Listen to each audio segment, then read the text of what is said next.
العالمين وبه نستعين على أمور الدنيا والدين والصلاة والسلام على أشرف الأنبياء والمرسلين سيدنا مولانا محمد وعلى آله وصحبه أجمعين. Berkata Imam Al-Ghazali rahimahullah, nafa'ana bi'ulumihi fid darain.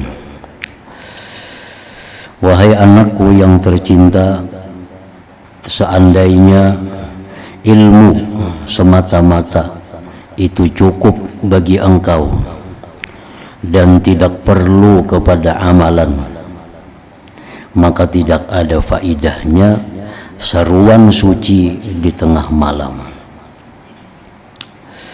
Seperti disebutkan Allah Subhanahu wa taala di tengah malam menyeru. Menyeru apa ajar Tuhan? Adakah di sana orang yang meminta sesuatu? Adakah di sana orang yang minta ampun? Adakah di sana orang yang bertaubat? Nah, jadi ini menunjukkan bahwa kalau hanya kita punya ilmu semata itu belum cukup tanpa disertai dengan amalan-amalan.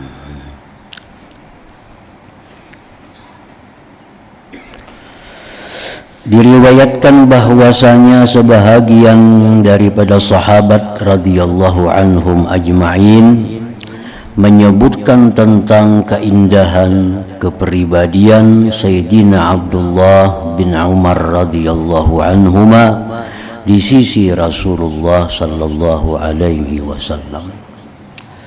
Artinya sahabat-sahabat Nabi ini memuji Abdullah bin Umar di hadapan Rasulullah sallallahu alaihi wasallam. Abdullah bin Umar itu orangnya bagus, orangnya ini itu, kebaikan-kebaikannya disebut oleh sahabat Nabi. Lalu baginda Rasulullah bersabda, ni'mar rajul huwa law kana yusalli bil lail. Artinya jar Nabi, Abdullah bin Umar itu sangat baik orangnya. Apalagi kalau beliau bangkit sembahyang di waktu malam. Ni'mar rajul huwa law kana yusalli bil lail. Ujar Nabi itu bujur, Abdullah bin Umar itu orang yang sangat baik. Law kana yusalli bil lail, jikalau dia sembahyang di malam hari. Nah, jadi di sini artinya Rasulullah sallallahu alaihi wasallam menganggap orang itu baik apabila orang itu sudah bisa sudah mampu untuk sembahyang di tengah malam itu.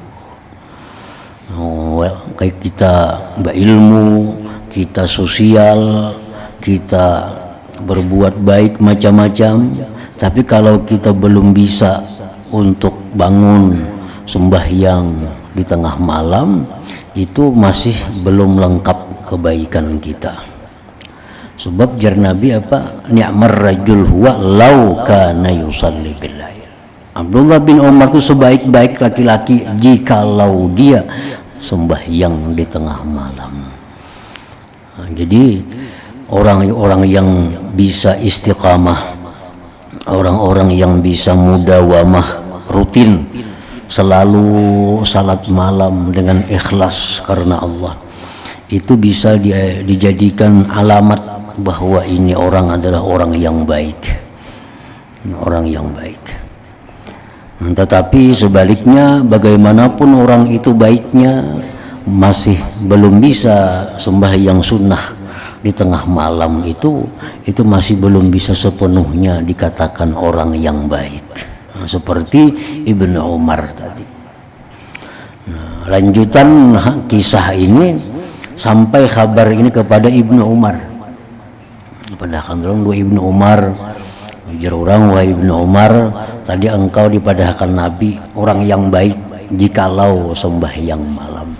Nah, ujar Abdullah bin Umar, sejak itu sampai sekarang aku kada pernah lagi meninggalkan salat malam itu.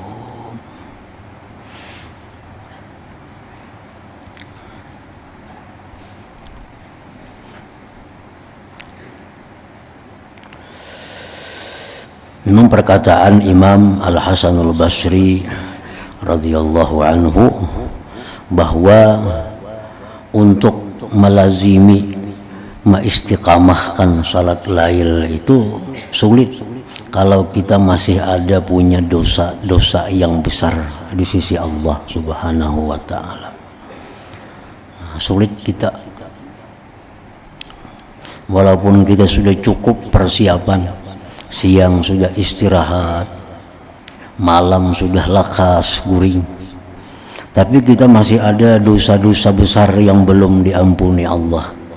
Nah, kita akan terpasung oleh dosa itu sehingga kita berat kada kawa melakukan salatul lail, sembahyang di tengah malam itu secara istiqamah. Artinya amun sewaktu-waktu itu bisa aja kawa.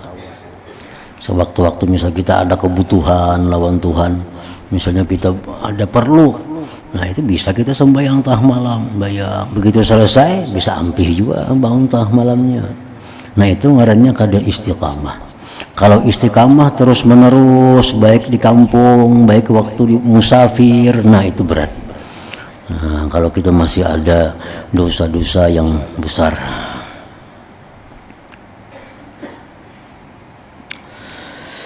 Dan Rasulullah sallallahu alaihi wasallam pernah berkata kepada salah seorang sahabatnya, "Ya fulan, la tuksirin nauma bil-lail. Fa inna kasratan naum bil-lail yad'u sahibah fakiran yaumal qiyamah." Wahai fulan, ya Nabi, janganlah engkau terlalu banyak tidur di waktu malam. Karena terlalu banyak tidur di waktu malam itu menjadikan seseorang fakir di hadapan Allah pada hari kiamat nantinya. Nah, karena qiyamul lail ini ibadah yang paling bisa kita harapkan. Karena waktunya tengah malam, kada ada orang nang tahu.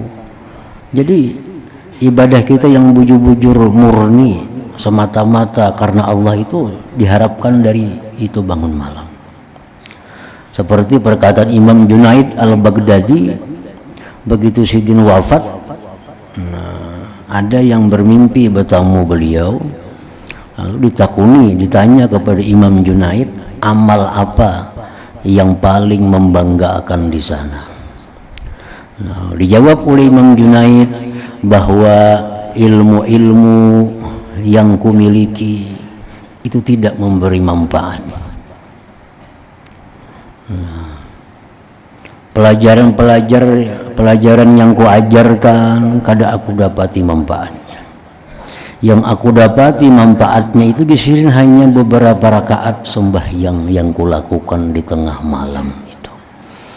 Nah, karena amaliyah kita yang kelihatan manusia ini itu sulit untuk mendapatkan keikhlasan. Nah, sulit mendapatkan keikhlasan. Nah, kalau sembahyang di tengah malam siapa nang tahu? Kecuali kita seorang pada kita berani aja kada nang tahunya orang. Nah, jadi itu bujur-bujur ikhlas. Nah, jadi artinya sembahyang di tengah malam itu dalam tahap pemula ya kada perlu banyak, walau rakaatain 2 rakaat itu pun cukup. 2 rakaat sembahyang antara pukul 12 sampai subuh itu, jam 1 kah, jam 2 kah, jam 3 kah, jam 4 kah, walau 2 rakaat. Nah, dengan adanya kita itu, maka kita sudah tergolong dalam golongan orang-orang yang qiyamul lail. Akan jar Nabi, sembahyang malam itu da'bus salihin, itu merupakan gawian orang-orang saleh. Sembahyang malam itu adalah da'bus salihin, gawian orang-orang salih. Nah, jadi kita bangun tengah malam umpat juga sembahyang 2 rakaat, kita tak kelompok juga, tak gabung juga dengan orang-orang yang salih itu. Seperti apa yang dikatakan oleh Imam Ghazali, bacalah Quran walaupun beberapa ayat sehari, supaya masuk dalam golongan orang-orang yang baca Quran. Nah, bangunlah malam hari sembahyang sekalipun 2 rakaat, supaya masuk dalam golongan orang-orang yang baca Quran, salat tahajud di malam hari. Di akhirat kan dipanggil oleh Allah di padang mahsyar, ada pengumuman dari Allah, mana orang-orang yang renggang belakang mereka di malam hari beribadah kepada Allah. Mana orang yang sembahyang tahajud, masuklah kalian ke dalam surga tanpa melalui hisab dan sebagainya. Itu hadis ada demikian. Nah, di situ kan ada disebutkan orang harus sembahyang 100 rakaat, harus 20 rakaat atau harus 30 rakaat, walaupun 2 rakaat sudah masuk dalam panggilan siapa-siapa orang yang tahajud di malam hari, masuklah kalian ke dalam surga. Wahai anakku yang tercinta, hendaklah engkau selalu mengingati firman Allah Ta'ala, wa minal laili fatahajjat bih. Maksudnya, dan hendaklah engkau bangkit sembahyang tahajud pada sebahagian daripada waktu malam. Sembahyang tahajud. Dan firman ini mengandungi makna suruhan Tuhan. Wa minal lail fatahajjat, itu fi'il amar. Tahajjat, tahajjada, tahajjadu, nah itu kan fi'il amar, artinya perintah. Dan daripada malam hari maka engkau bertahajud dengannya. Tuhan kadang menyuruh harus 10 rakaat, harus berapa rakaat, 2 rakaat sudah cukup, masuk sudah dalam golongan orang-orang yang tahajud itu.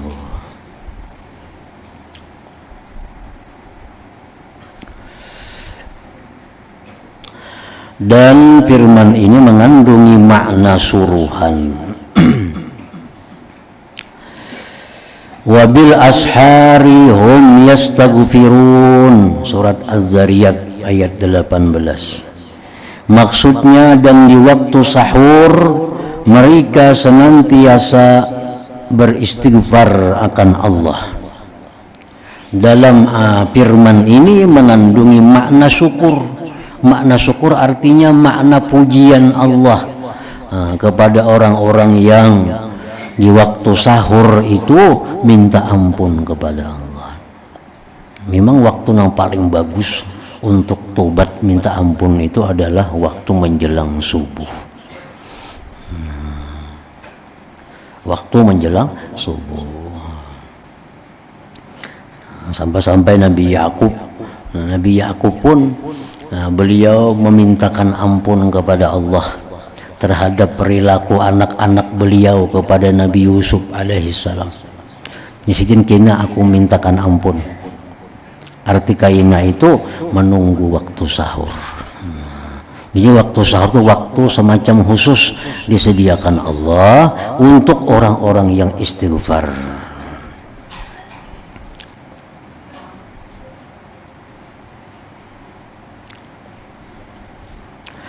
Dan firman-Nya lagi, wal mustaghfirina bil ashar.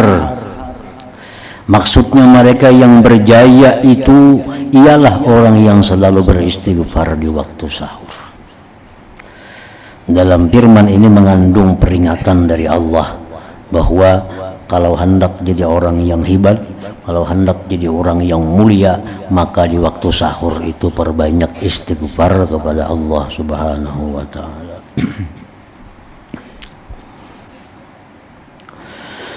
Telah bersabda Rasulullah sallallahu alaihi wasallam, "Thalathatu aswatin yuhibbuha Allah Ta'ala, sautud dik, wa sautul ladzi yaqra'ul Qur'an, wa sautul mustaghfirina bil ashar." Artinya, ujar Nabi kita, ada 3 suara yang sangat dicintai oleh Allah.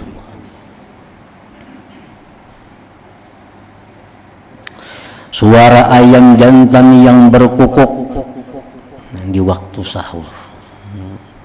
Ayam mengkukuk di tengah malam waktu sahur. Suara orang yang membaca Al-Quran. Yang ketiga, dan suara orang yang beristighfar di waktu sahur. Nah, ini 3 suara yang sangat dirindukan oleh Allah, dicintai oleh Allah Subhanahu wa Ta'ala. Dan berkata Sufyan Ats-Tsauri radhiyallahu anhu, sesungguhnya Allah Ta'ala menciptakan satu angin yang berhembus di waktu sahur untuk membawa zikir dan istighfar kepada Tuhan Raja yang Maha Perkasa. Dan beliau Imam Sufyan Ats-Tsauri berkata lagi, apabila bermula malam, maka memanggillah suatu panggilan dari bawah arasy Allah. Hendaklah para abidin segera bangkit. Nah, ini hari masih sungsung lagi, belum tengah malam lagi, sudah ada panggilan di bawah arasy. Wahai orang-orang ahli ibadah, segera bangkit. Maka mereka pun bangkit dan terus bersembahyang dengan sembahyang yang banyak.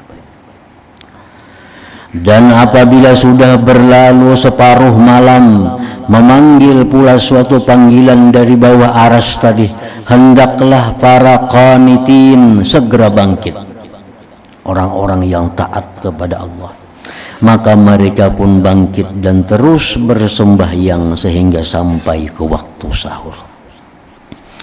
Dan apabila datang waktu sahur, memanggil pula suatu pemanggil dari bawah arasy Allah, hendaklah bangkit orang yang mau beristighfar. Nah, jadi bila waktu sahur itu ada panggilan dari malaikat di bawah arasy, wahai orang-orang yang hendak minta ampun lawan Tuhan, lah kasih bangun, ini saatnya minta ampun kepada Allah. Maka mereka pun bangkit dan terus beristighfar minta ampun.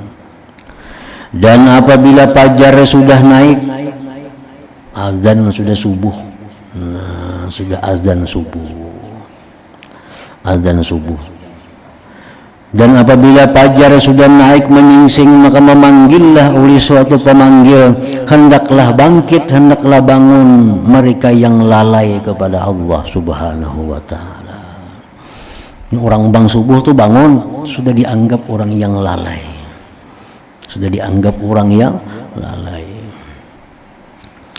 Lalu mereka pun bangkit daripada hamparan mereka, laksana orang mati yang dibangkitkan dari kubur mereka. Jadi jangan sampai termasuk dalam golongan yang sudah orang bang hanyar bangun ini. Nah, kada sampat napa-napa lagi orang bang bangun, bisa kada sampat bersubuh berjamaah nih tuh. Orang bang bangun, bisa kada sampat lagi subuh berjamaah. Namun waktu sahur bangun masih sampat, sampat beristighfar di waktu sahur.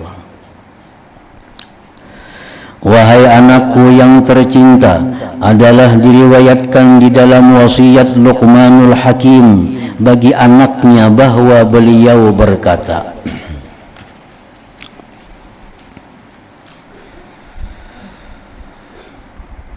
wahai anakku yang tercinta, janganlah sampai ayam jantan itu lebih bijak daripada engkau.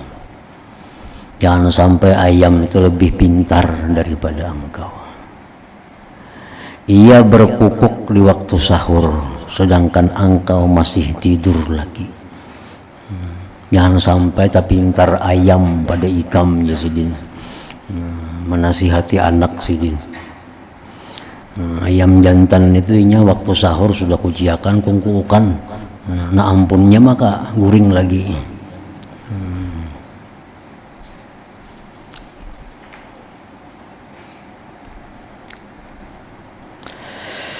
Dan sungguh sangat indah sekali gubahan syair di bawah ini.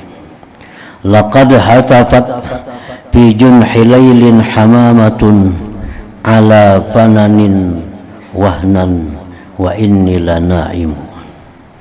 Kazzabtu wa baitillahi law kuntu ashiqa lama sabaqatni bil bukail hamaimu.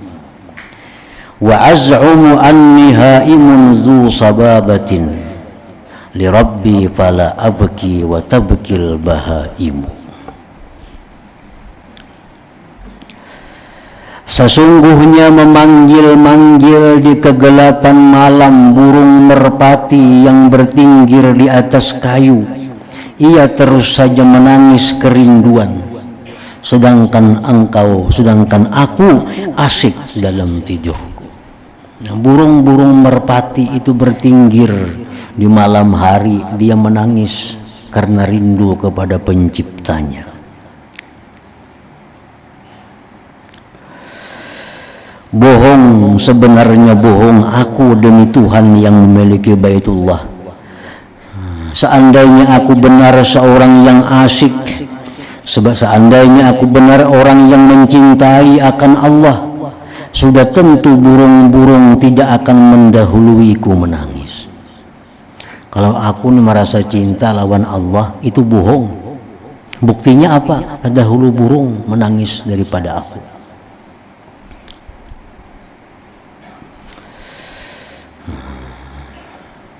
Aku mengaku bahwa aku seorang pecinta yang bersangatan dahaga untuk bertemu kekasih. Aku mengaku bahwa aku mencintai Allah. Artinya, aku mengaku bahwa aku cinta kepada Allah. Namun kenapa aku masih belum pandai menangis seperti menangis binatang-binatang itu? Jadi artinya hanya sangkaan kita. Kita menyangka bahwa kita ini sudah cinta kepada Allah. Itu hanya sangkaan kita kalau didukung oleh bukti-bukti bahwa kita itu cinta kepada Allah Subhanahu wa ta'ala. Nasihat ke-11, ibadahmu hendaklah mengikuti aturan syara. Wahai anakku yang tercinta, intisari segala ilmu itu ialah bahwa engkau mengetahui cara mengerjakan ketaatan dan ibadah akan Allah Ta'ala.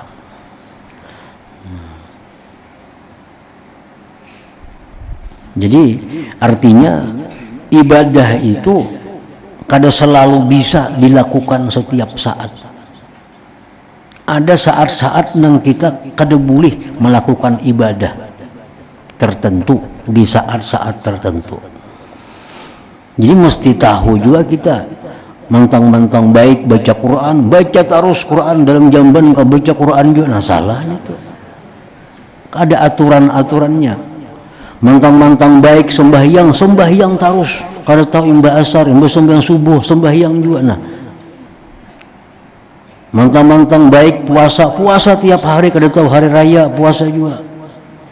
Nah, jadi ibadah itu ada aturannya. Dan ibadah itu ada prioritasnya. Di saat ini yang utama ibadah ini. Ibadah lain kaina bukan ibadah banyak. Di jam ini yang utama ibadahnya ini, ibadah lainnya kada usah. Nah, jadi ibadah kita mesti sesuai dengan aturan syara. Ketahuilah bahwasanya taat dan ibadat itu ialah mengikuti aturan Allah Ta'ala pada segala suruhan, larangan dan perbuatan.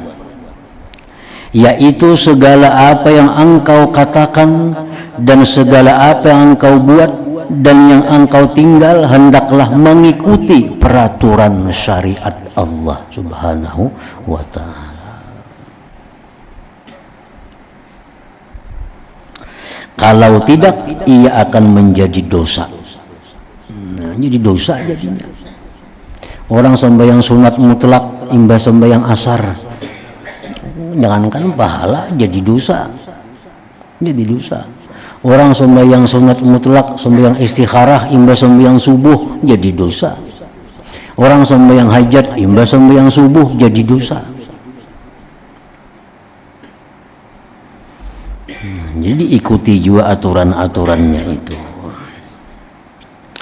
Seperti halnya bila engkau berpuasa di hari raya dan hari-hari tasyrik, maka engkau telah melakukan kemaksiatan. Melakukan kemaksiatan. Kada jadi berpahala, pada tujuan kita mencari pahala dengan puasa itu. Begitu pula halnya seandainya engkau sembahyang memakai pakaian yang dicuri, maka adalah juga berdosa. Walaupun pada zahirnya engkau telah melakukan suatu bentuk ibadah, tapi karena kada sesuai tata caranya, kada sesuai aturannya, maka ibadah yang mestinya jadi ladang pahala menjadi dosa. Nah, sembahyang kita ketinggalan sembahyang, ada ketinggalan sembahyang ini yang sengaja. Nah, ada ketinggalan sembahyang nang kada sengaja. Contohnya orang bang zuhur misalnya. Ini orang bang zuhur. Nah, sudah masuk waktu zuhur. Guring kita, guring. Sekali bangun orang bang maghrib. Bulan puasa, puput berbunyi bangun. Nah, zuhur kada sembahyang, pada guringnya pukul 1. Dikira kita bangun lagi tadi pukul 3, kalinya kada tahu lagi. Nah, lalunya wajib mengqadha nih, mengqadha 2 sembahyang. Nah, nang mana sembahyang nang wajib dahulu diqadha? Sembahyang zuhur. Kenapa? Karena dia meninggalkan zuhur tanpa uzur.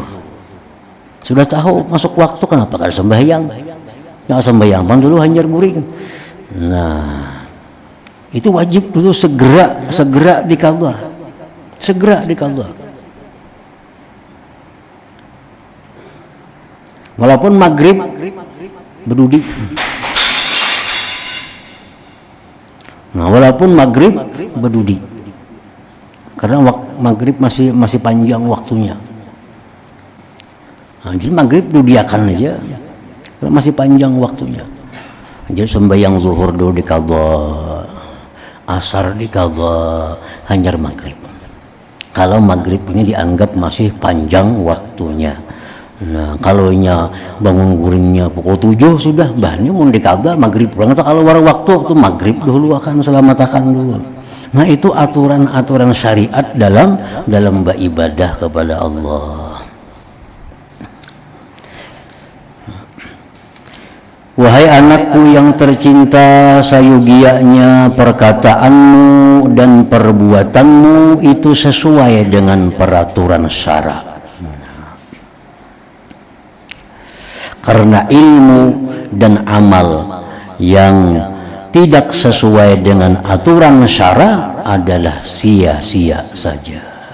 Ini kalau jadi dapat pahala kita, nah justru sebaliknya dapat dosa. Kita misalnya berfitrah, nah berfitrah ini cukup saikungannya, beresnya segan saikung. Maka di fitrah ini kita seorang, bini wajib juga difitrahi, anak wajib juga difitrahi. Nah, beresnya 3 liter setengahannya. Mengku fitrahi aku bini parai, fitrahi bini anak on aku parai. Nah,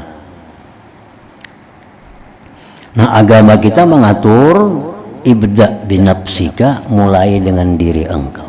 Nah, fitrahi segan diri seorang dulu. Nah, seorang dulu fitrahi. Jangan mitrahi anak, jangan mitrahi bini, mencukup saikungannya fitrahi untuk diri sendiri. Nah, bila kita mitrahi anak atau bini kita parai, nah kada jadi hasil kita. Nah, walaupun berfitrah juga keluar juga beresnya, tapi caranya kada pas lawan syariat.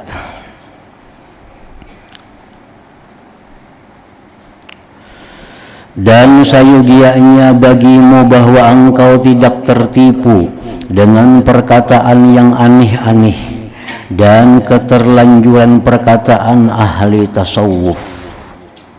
Nah, kita jangan hendak meniru-niru perkataan orang-orang ahli tasawuf yang sudah ma'rifat lawan Allah itu. Kadang-kadang mereka itu berkata-kata dalam keadaan di luar kesadaran mereka.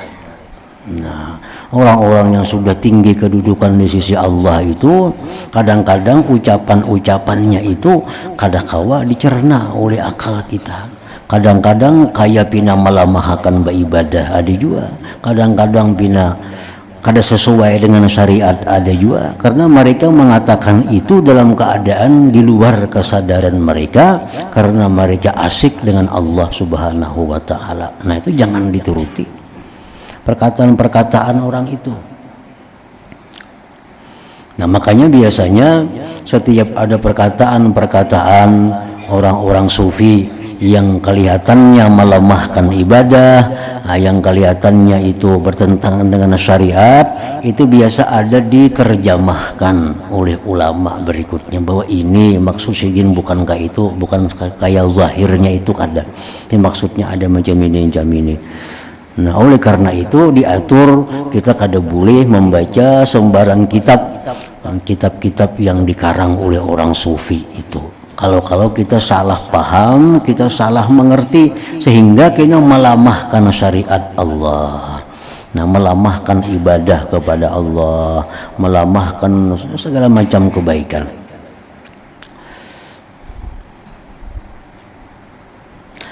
Nah, karena jalan akhirat itu hanya dijalani dengan mujahadah, bersungguh-sungguh dan melawan hawa nafsu, dan memutung dengan pedang riyadhah latihan, bukan dengan perkataan yang aneh-aneh dan ucapan-ucapan yang dirika-rikakan saja. Nah, itu tokoh-tokoh sufi. Nah, macam Junaid al-Baghdadi contohnya, itu tokoh sufi. Perkataan sidin itu kadang-kadang membingungkan kita. Nah, padahal sidin itu dahulunya ya berjuang juga, mujahadah juga, beribadah juga siang malam kepada Allah. Cuma sudah beliau berada di kedudukan puncak ma'rifat kepada Allah, kadang-kadang ucapan-ucapan sidin itu kadang-kadang dipahami oleh orang-orang macam kita yang di bawah ini, yang kelihatannya kada sesuai dengan pengetahuan kita selama ini. Nah, jadi Junaid Baghdadi kalau ikam berdoa jangan lawan Allah, berdoa lawan aku. Allah kada kenal lawan ikam ini siapa ikam. Itu ucapan yang sulit dipahami. Kan selama ini kita kalau berdoa lawan Allah, karena Allah maha mendengar, maha melihat, maha tahu. Junaid kada lawan murid-muridnya. Wahai murid, kalau kau berdoa, berdoalah kepada aku, panggil ya Junaid, wahai Junaid. Jangan kau panggil ya Allah, Allah kada kenal sama engkau. Nah, itu kan perkataan yang sulit dipahami. Nah, itu jangan kita pakai perkataan itu kalau kita kadang mengerti apa maksudnya. Nah, oleh perkataan Imam Junaid al-Baghdadi itu. Dan perkataan itu bujur. Ampun sidin itu bujur, kada salah, kada bertentangan sebenarnya, cuma melalui jalan-jalan akhirnya ketemu bahwa apa yang dikatakan sidin itu sebenarnya bujur juga. Nah, cuma jangan dicerna secara zahirnya. Nah, seolah-olah kita ini kadang memerlukan kepada Allah. Nah, pada kadang jam itu maksudnya. Nah, maksud sidin itu ya antara lain maksudnya kalau ikam ini banyak maksiat lawan Allah, ikam selama ini durhaka kepada Allah, ikam kada usah berdoa lawan Tuhan, Tuhan kada menghirani ikam. Nah, kita minta ampun dulu kepada Allah, baik-baik dulu. Hanyar berdoa lawan Tuhan, nah Tuhan akan kenal kepada engkau. Nah, ya. Amun ikam masih banyak dosa, ikam masih banyak maksiat, ikam berurusan dua aku aja, karena aku mintakan ampun kepada Allah. Nah, itu maksudnya. Nah, jadi jangan kita terkecoh dengan perkataan-perkataan orang-orang yang seperti itu kalau kita kadang mengerti apa tujuannya. Dan ketahuilah bahwasanya lidah yang tidak dikawal itu, lidah yang tidak dikawal itu, lidah ini kadang-kadang dilepas kayak ayam bang, dilepas-lepasnya kadang-kadang. Nah, lidah ini mesti ada kendali. Kapan kita melepasnya, kapan kita menariknya. Sebab kalau kita mau ucapkan apa yang mau kita ucapkan, kita habis. Kayak bisi amal lagi semua habis dimakannya lidah kita itu. Nah, kita menggibah orang, berapa amal kita habis. Kita memfitnah orang, berapa pulang amal kita habis. Habis amal kita. Nah, termasuk dosa di mulut adalah menyampaikan setiap berita yang diterima. Itu kada boleh. Jar Nabi, cukuplah engkau itu sudah berdosa bila engkau selalu menyampaikan apa yang kau dengar. Nah, jadi informasi jangan disampaikan. Ada kabar kisahkan, ada kabar kisahkan, ada kabar. Nah, itu kada boleh. Kalau macam itu jadi orang ahli dosa kayaknya jadinya. Nah, ada kabar dicerna. Boleh kan jadi sampaikan, mau kusampaikan ada kada manfaatnya. Nah, itu maka ada setiap berita kisahkan, ada berita kisahkan. Nah, itu kayak suara kabar jadinya, mencari berita. Suara kabar gininya kada samuan dibuatnya, namun kada bagus itu. Nah, jadi lidah ini tidak dikawal kada kawa. Kata bahwasanya lidah yang tidak dikawal itu dan hati yang tertutup dan dipenuhi dengan kelalaian dan syahwat adalah merupakan tanda kecelakaan seseorang. Nah, kita kadang mengawal lidah kita. Nah, makanya kita disuruh bakhalwat, disuruh jangan bergaul. Tujuannya apa? Salah satunya agar terjaga lidah ini, agar terjaga lidah. Makanya suruh kita kurangi bergaul, apalagi dengan orang-orang yang kada jelas. Jangan hendak bergaul. Nah, diam di rumah itu lebih baik. Supaya apa? Antara lain terjaga lidah kita daripada menyebut nang macam-macam. Nah, jadi bagaimana di rumah itu lebih selamat. Tapi jangan bisi telepon, membisi HP sama aja juga. HP situ kamari sama aja juga bergaul ngarannya kada jadi bakhalwat itu.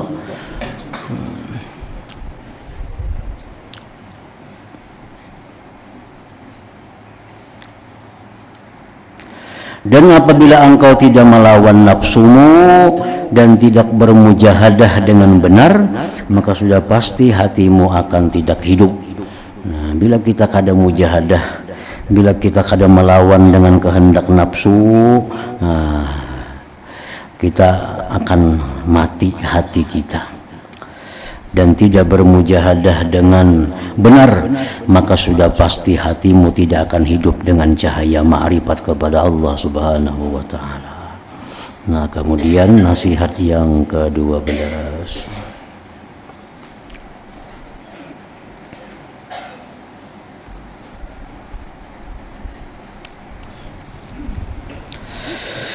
Afdhalu dzikri fa'lam annahu la ilaha illallah Muhammadur Rasulullah, la ilaha illallah Muhammadur Rasulullah, la ilaha illallah Muhammadur Rasulullah, la ilaha illallah, la ilaha illallah, la ilaha illallah, la ilaha illallah, la ilaha illallah, Allah Allah Allah Allah Allah Allah